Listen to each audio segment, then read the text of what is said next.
communication maintains and animates life. And there is not a minute, there is not a second, I would say, second passes by when we are not communicating.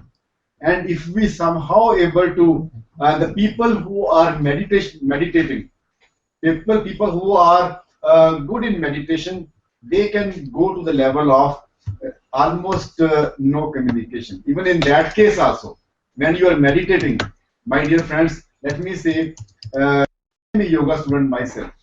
I'm 7-time champion in yoga also, and I spend about 1.5 hours in yoga every day. Even in meditation, you are trying to again communicate. That communication is not with yourself, I, me, and myself. That communication is from Him, with capital H, from God. You are trying to be at one, to try to listen to Him, His directions. That is the state of meditation, basically. Even in meditation, you are communicating, but that communication is not with this world, this material world, maybe with the spiritual world. So, without communication, life is not there. So is the importance of communication. Let us go to the next one. It can be an expression, transmission, process, link, means to power, and a common pool of ideas. When we are falling short of the ideas, we hold a meeting and we try to pool the ideas. What is your view on this? What is your views on this? So we are again trying to gather the views of people. It can be an oral meeting or oral communication in the meeting, or we send a circular and say that what are your ideas? Kindly send me a note, maybe 5 points from each. We'll try to do this exercises in this 5 days program also. When we try to pool in the ideas of these people and try to come out with certain solutions, then it is obviously both an art and a science. Communication is an art. Also, it is a science. What is the difference between art and science? I will like to invite one of my participants from the studio to come here with me and express her view of difference between science and art. I have said communication is an art and also a science. Somebody can come over here, volunteer. आप क्या समझते हैं? Communication is, I say, communication art and science. What is the basic difference between science and art, and how communication is an art and also a science? Yes. Okay. Please come. Please come. Yeah. This is how we will make this whole program more lively. Can you give your name? My name is Pramod Kumari. I agree Pramod with Kumari you. from Bharatpur, Rajasthan. Rajasthan. Shiva. I agree with you that communication is an art as well as a science. In art, an artist performs. While we communicate with others, we perform. We express our ideas in the best way we can. We are like conveying. We are able to convey our thoughts or not. In science, science is a process. So communication is also a process which tells us like the sender releases the idea, then the transmission is there, then the receiver is there, he decodes the message, and finally he receives. So it is also a process. Yeah. Yes, sir. My name is also Pramod.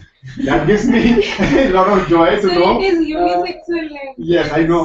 Pramod means, you know, meaning of Pramod? Pramod means happiness, joy. So both of us reflect the joy in, all of us reflect the joy. But our name itself means the joy. When Pramod, we are very close to the very word art and science. When we say art, every artist is different from other artists. Every artist is different from other artists. So you are an artist. When you are communicating, you are very unique than the rest of the world. So it is an art how you are communicating. Let me just exemplify on this. For example, how I am communicating, or how a young child will communicate. The same topic may be communicated. The same lines can be spoken by somebody else. with a different tone, with a different pitch. It will be different. And science is something, as you very rightly said, Pramod here, that science is something which is a process which each of us can learn. Which each of us can learn. Science is nothing but giving you a methodology, a process by which we can attain certain outcomes. The whole science is about that. So once you know the science of communication and you can imbibe your own creativity in that, that is your unique way of making use of art and science of the communication. Let me say here, give you one example, very interesting example. I have so many slides, but I will not cover all the slides. But let us go make the session more interesting here. When we say science, we are all familiar with the Indian classical system of music. We have 7 sur. सरगम होती है ना हमारे पास in Indian classical music में we have a sargam. Sa re ga ma pa dha ni sa. Okay, we have a sargam. To be a good singer, you must know the knowledge of suras, that sargam, or the ragas. That is the science of the music. And if you are not having the science of the music, you cannot be a good singer. That is your science. Isn't it so? And all the singers know the ragas, they know the sargam, but each one is singing in his or her own uniqueness. Lata Mangeshkar, when she sings, she has her own unique style. When Alka ji sings, she has her own style. When Rafi Saab sings, he has his own style. When Mukesh used to sing, he has his own style. Both of them, they never lose the science of music. A.K. Rahman, and every artist. So each one of us, as a classroom teacher, you must know the nitty-gritties and basic science of communication. As Pramod just now said, you have an idea, you can encode that idea. We'll be talking about that, and then you make a channel or a process. Then the receiver receives that idea, he or she decodes that idea, then you get the feedback, and then you, if need be, you strengthen that idea. In the same cycle again. In the same cycle over and over again.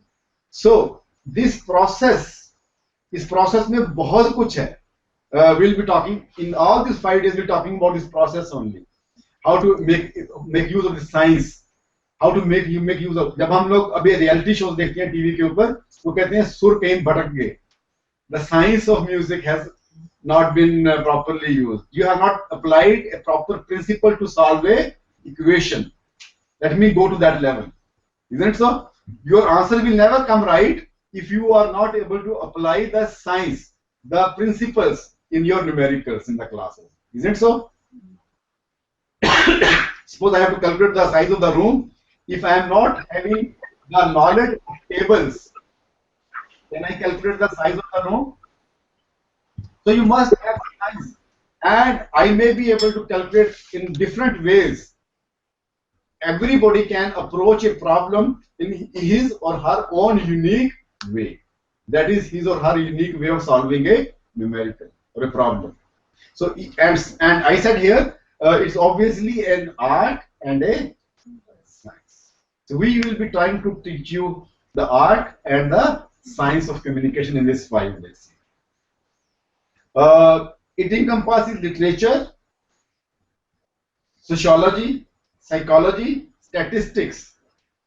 I mean, these are the 4 major limbs of communication. When I'm talking to somebody, literature comes, sociology comes, your relationships, your psychology. You go to the level of the person to whom you are trying to communicate. Your audience is the most important thing in every communication course. The psychology, your own psychology or the thinking of your listener or the reader or the person to whom you are trying to communicate. And your statistics, you make use of the statistics also in the communication. For example, if I say 90%, 93% of communication is taking place in through non-verbal communication. and 7%. So what I have tried to do here is I have tried to make use of some statistics. In a situation, it may be 50-50 or 70-70. But I said, on an average, largely, making use of the statistics, I'm trying to make emphasis on the importance of non-verbal communication. When I say 93%, again, you try to lay a lot of emphasis on non-verbal communication. No? So what I'm trying to make use of here is statistics.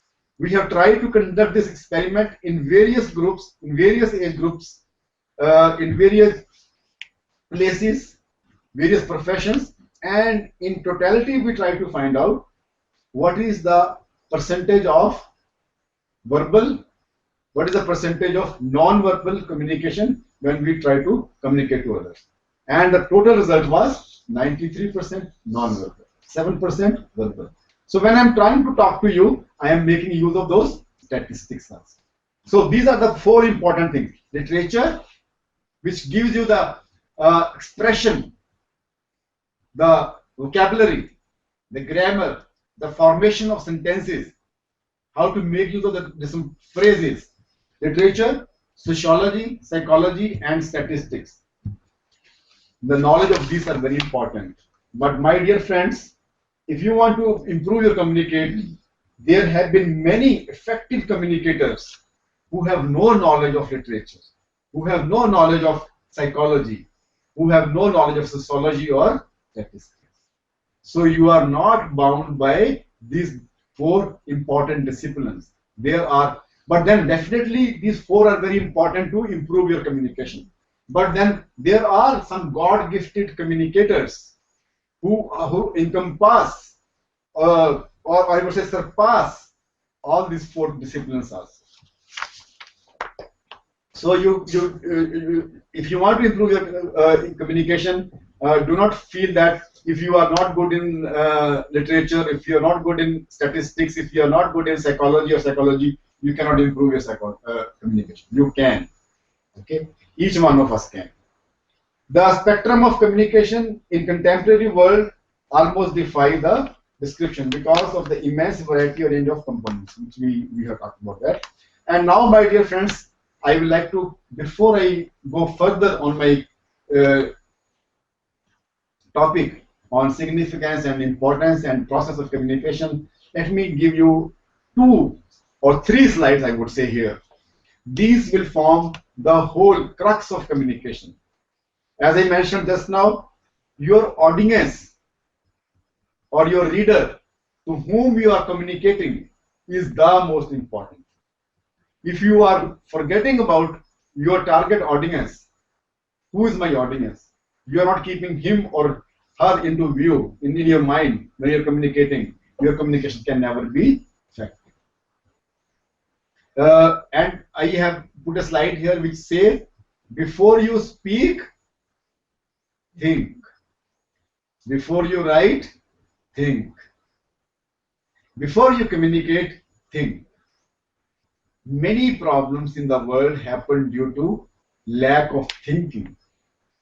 I have put a slide in Hindi here which say आदमी जन्म के 2 वर्षों के बीच में बोलना सीख जाता है. Normal human being within 2 years he learns how to speak. पर क्या बोलना है, यह बोलने के लिए पूरी जिंदगी क्या बोलना चाहिए हमें. When I say bolna or speak, I also mean writing also. I have used a general term here saying it do not limit by this word only to the word verbal or the oral. It also means written. क्या मेरे को लिखना चाहिए, वो लिखने के लिए आपकी पूरी जिंदगी निकल जाती है. आप लिखना सीख देते हैं, ABC सीख लिया, ग्रामर सीख लिया, you know how to write. But what should you write or what you should say, ये करने के लिए पूरी जिंदगी बीत जाती है. And before I go further, my dear friends, let me share with you the 3 important barriers, 3 barriers which can happen in your communication, which can create the gap in communication.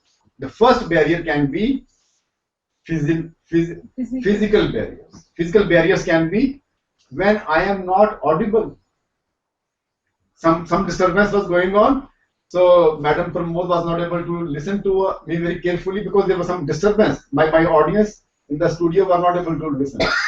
So the disturbance can be, especially in the ICT mode, there can be some physical barrier where when you lose connection, physical barrier. No, when you are not able to listen to the other person very carefully or appropriately, I would like to use the word appropriately, that can be a physical barrier. It can be a distraction.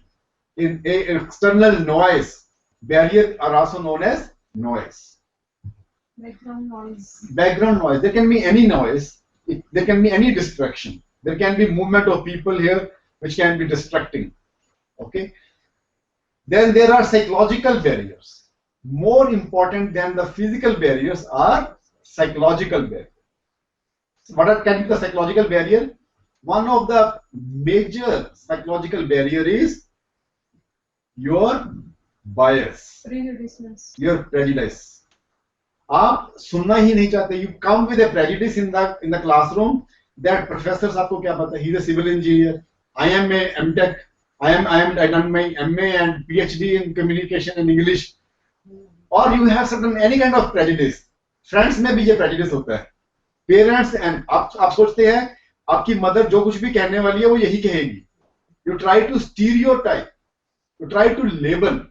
You try to have a preconceived notions.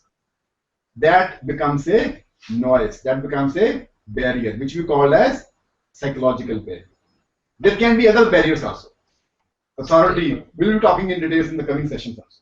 But try to understand physical barrier and psychological barrier. What is the third kind of barrier? The third barrier can be your physiological barrier. Perceptual. Physiological. Physiological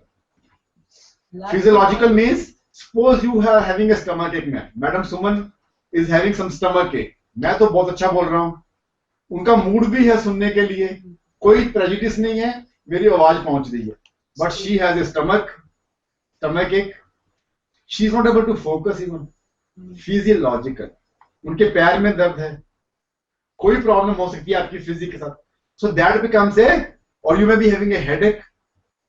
You may be having a fever. You may be having any problem.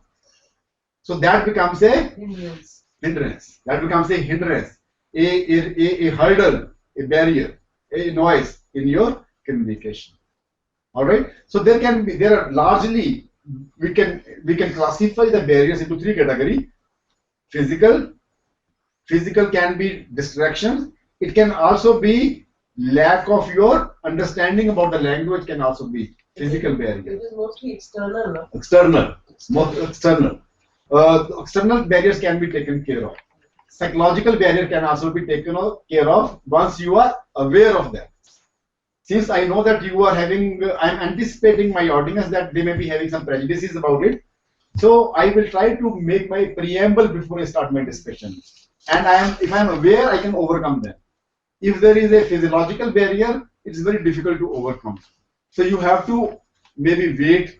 Maybe we say that since today you are not well, we'll talk about it later on. Isn't so? So we have very few means to overcome physiological barrier at a given situation than to postpone. So there are different ways. Let me now talk about think. And I, in my own wisdom and having an interaction with so many experts in the area of communication, have tried to analyze the word what should we think. We say that think before you speak, think before you write. What should we think? I have tried to analyze the word think. That I'm going to share with my friends here, and also in my studio, and also my friends in the various centers. Think comprises of 5 words. T, H, I, N, K. And try to ask, before you say something, try to ask. The T in think stands for true. Is it true? Whatever you are going to say or write, try to think, ask a question if it is true. If it is not true, do not say. Do not write. Why? The whole purpose of communication, the effectiveness of communication will be on the basis of understanding and trust. If it is not true, and the other person comes to know that you are trying to sell lie, you are losing a trust. Isn't it so? The other person is not going to believe you then. The next time when you're going to say next sentence or next time you're going to say something, then the psychological barrier will be already there. He will not trust you. Even if you are true, he has already labeled you that you are a person who tells. So is the importance of think. Think before you say, all right, if it is true. Then the X stands for, X stands for think about it, whether it is helpful to the other person. If it is not helpful, don't say. 99% of the problems in communication can be solved if you just focus on this second attributes of think. That is, think if it is helpful. I go to Madam Suman and talk ill of Madam Pramod. Is it going to help you? Damage to her, damage to myself. And many times we rejoice in spreading the rumors or speaking ill about others. Isn't it so? Very often than not, we take the liberty, we take the entertainment, we entertain the thoughts of doing that. Think about it. It's a major drawback in communication. Yes, that is why I'm just giving you 5-point principles of the whole effectiveness communication here, my dear friends. Ask yourself, is it helpful? If it is not helpful, please do not say. Please do not write. Whatever note your boss is going to write to you, he or she, if you are the boss, think, is it going to help to my subordinate? If it is not helpful, do not write. If it is not helpful, do not say. But many often than not, we lose tempers. We lose tempers with our children, with our students. Is it helpful to them when you lose a temper? Does it make your communication more effective? Sometimes. Later on, you will realize it doesn't help any time. If it is helpful, then it's okay. If it is helpful, then it's okay. But I'm telling, very often than not, it is not helpful. But finally, we realize He's going to shirk you. He's going to shirk from you. वो आपके सामने नहीं आएगा. When I am using a high tone with my son, next time he will hide so many things from me. By being effective at one instant, I have closed the door permanently between me and my own children. Isn't it so? He will try to avoid me. Your student will not raise hand in the classroom. They will say, teacher will come to. It's not helpful to them. Then the next one is inspiring. The I stands for think about it. Is it going to inspire my listener or the reader? If it is not inspiring, hold. Think about it. How you can inspire. The whole purpose of communication, which we have seen up to now, is to inspire people, to mutually understand, to make common your ideas, to solve a problem, to do an action. If it's not inspiring, do not say it. Then the N stands for, is it necessary? The first quote which I shared with you, the second quote, many people have nothing to say, but they keep on saying. Is it necessary for you to say something all the time? Maybe. It is a good idea to be quiet in many situations. Your quietness also communicates. Then you say something and you say something wrong. It was not necessary for you to react. We will come down to that also. Think about it. Is it necessary? Then, encompassing all the 4 elements, that is true, helpful, inspiring, and necessary, is the last one. But the most important one is think about it. Is it kind? I like to pause here for a minute again. When I say kind, what do you mean by the word kindness in communication? Think about it. I am going to say something. Am I being kind? I am going to write something. Is my expression on the page is kind? Think about it. Okay. I like to invite maybe one of the participants from my studio here and come here and share her experience or her understanding about the word kindness here in context with communication. Madam Suman, Sir, what please come here because this is the ICT mode. So I would like that everyone should be able to uh, uh, understand and share your experience. Kindly introduce yourself briefly, please. yeah, this is Dr. Singla Yadav from, Dr. Suman Yadav. from VIT Jhansi. Either sir, yes, sir. From VIT Jhansi.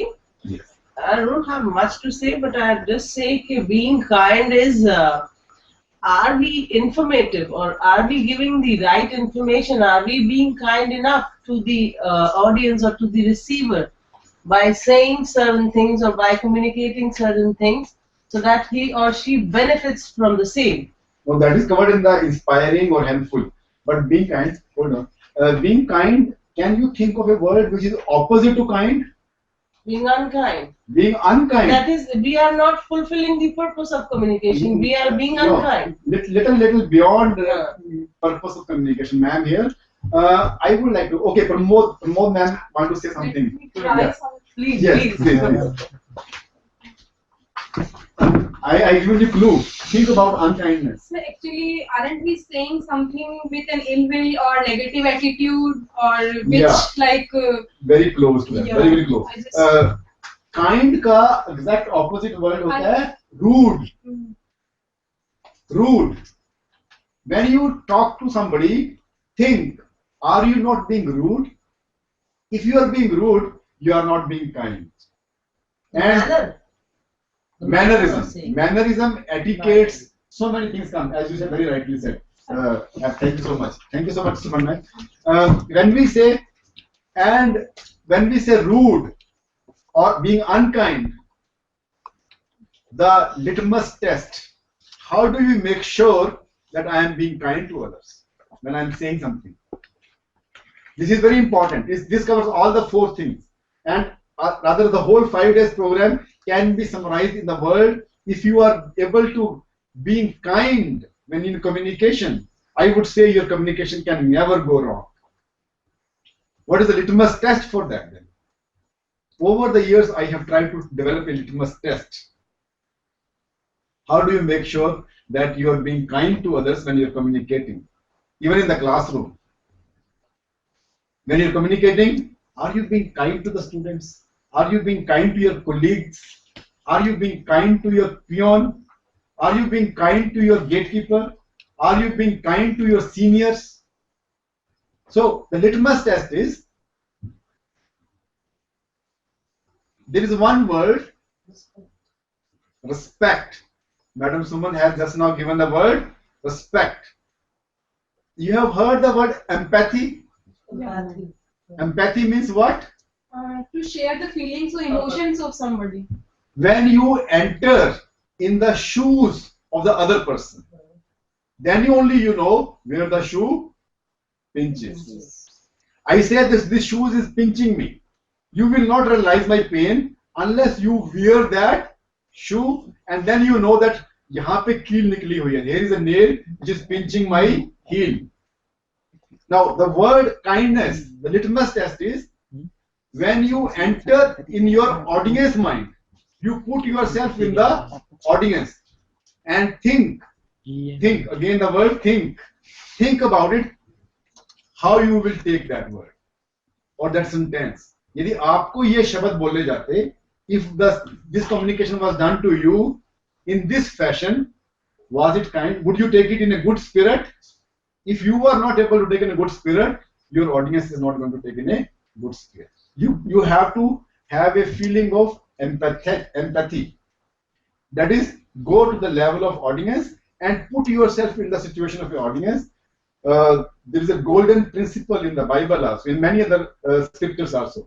It says, do unto others what you want them do unto you. So that is a basically test for the kindness.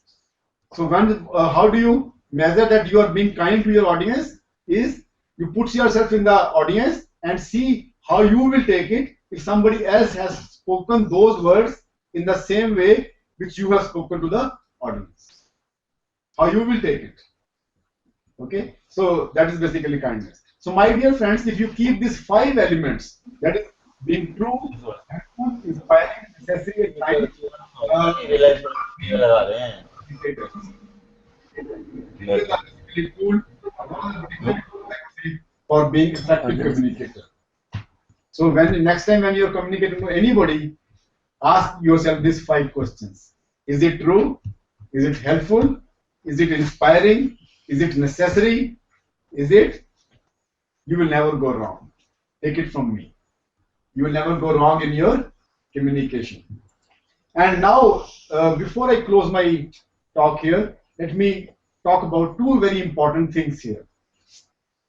We often talk about argument and discussion. In communication, we have to understand very clearly the meaning, the difference between the word argument and discussion. What is the difference between an argument and discussion? So in argument, we just emphasize on our idea that whatever we are saying, that is right. And in discussion, we also consider others' point of view. Yes. Since time is not permitting me to go for further discussions, let me say argument. You're very close to that. Very accurate. Argument is to find out who is right. If the 2 persons are communicating to each other, both of them they are trying to prove that I am right. The other person is also saying I am right. So you have the arguments, and then both of the people are trying to find out who is right. Who is right? In the discussion, you try to find out what is right. Both of you are not trying to prove I am right or I am right. Both of you try to find out what is right. That is your discussion. And my dear friends, besides that 5 elements on think before what you say, if you are able to avoid the arguments and always focus on discussion part in your communication, that will be an effective communication. That will be an effective communication. Avoid arguments at all costs. In the argument, you're trying to prove I am right. The other person is trying to prove I am right. It is like war. You're fighting with each other to prove who is right. And what is that which is calling for a war? Is a ego. You want to satisfy your ego, tell yourself later on that I was right. Other person is also trying to say I was right. This is a false ego, my dear friends. In communication, we say a small ego or false ego, untrue. And in any case, the golden principle in this context is when you put your first argument, when you put forth your first argument, you lose your 50% of the battle. जिस लड़ाई के लिए आप argument कर रहे हैं 50% आप उसी समय हार जाते हैं when you put your first argument. The second half, the rest 50%, you lose when you put your second argument. So in any case, when you enter in an argument, you are going to lose. Are you getting my point? Remember this golden principle, 50% of the battle you already lose when you are putting forth your first argument. When you put forth your second argument, you will lose the complete battle. So in any case, you're going to lose. So to have a win-win situation, you can switch over from argument to discussion. In argument, I stop listening. I am too busy in proving myself right. The other person is also stop listening. He or she is too busy in proving himself or herself. Right. Then who hears? Who listens? I always give example in this. You know, in the home, let us say if I have to buy something in the home, let us say a TV, we discuss. I discuss with my wife, and somewhere I smell that we enter into an argument. She says no, we have to buy this TV. No, I say that no, we have to buy this television. No, she says no, we want to buy this. Now, somewhere during the discussion, the situation takes a turn and we enter into an argument. She wants to prove the TV which she is recommending is the best one. I want to prove the TV which I am recommending is the best one. I want to say that I am right. She wants to say something. What happens in the argument then? We raise our voices. I have stopped listening to her. I am too busy in proving my TV. She raises her voice. She's too busy in proving that her TV is the best. Then who listens? I'm not listening her. Not listening to me. Neighbors. Neighbors free entertainment. The next day morning when I'm going in the office, I'm taking my car out in the morning. My neighbor will ask, so Mr. Singla, what TV you are going to buy? Is that so? Instead of having an argument, just try to find out what the best TV. Just few slides and then we close this session. The situation can come to the situation. Arguments can lead to trifles. It can also lead to battles, and it can also lead to wars. The main cause is which is a false ego anyway. Which is a false ego anyway. And ultimately the situation comes to after the argument. हम तो कुंडी लगा लेते हैं ना बाद में फिर आप उधर के कमरे में मैं इस कमरे में बच्चों में भी children are not listening to you in the classroom also. The best thing would be what it takes to go on your knees and say I am sorry, you are right. What it takes to say sorry? Only a false ego. Just a false ego has been put aside, and then the discussion can take place, and we can discuss not only with the two people, but a group can also make a discussion and can come out with a healthy outcomes of the discussion. That is basically communication. That is the essence of whole communication. When you are able to really take charge of yourself, of the situation, and can effectively put forth your point and listen to the other person's viewpoint also, and reach to some useful, fruitful conclusions. That is this discussion. Let me close my point here by just sharing with you one quote here. It says, immature people always want to win an argument. Immature people. It is your immaturity when you want to win an argument, even at the cost of a relationship. मैं argument जीत गया चाहे मेरा तलाक हो जाए कल. मैं argument जीत गया चाहे तो मेरी क्लास में बच्चा कोई बैठे ही नहीं. No, the situation is coming to that you enter an argument and then you lose the students also. Any relationship, your friends, but you have put a therapy, a tap on your shoulder. A mature one prefers losing an argument. A mature person will prefer to lose an argument just to uphold a golden relationship. And there are many ways how you can avoid the arguments. I am not entering into the details. That is an art, and each one of you have that art with you. The science we are going to talk to you in these 5 days. And my dear friend, this brings me to the close of this session with this expectation that you will overcome, make your communication more effective, so that there are minimum gaps in communication. You are bridging the gaps in communication and make it more and more effective.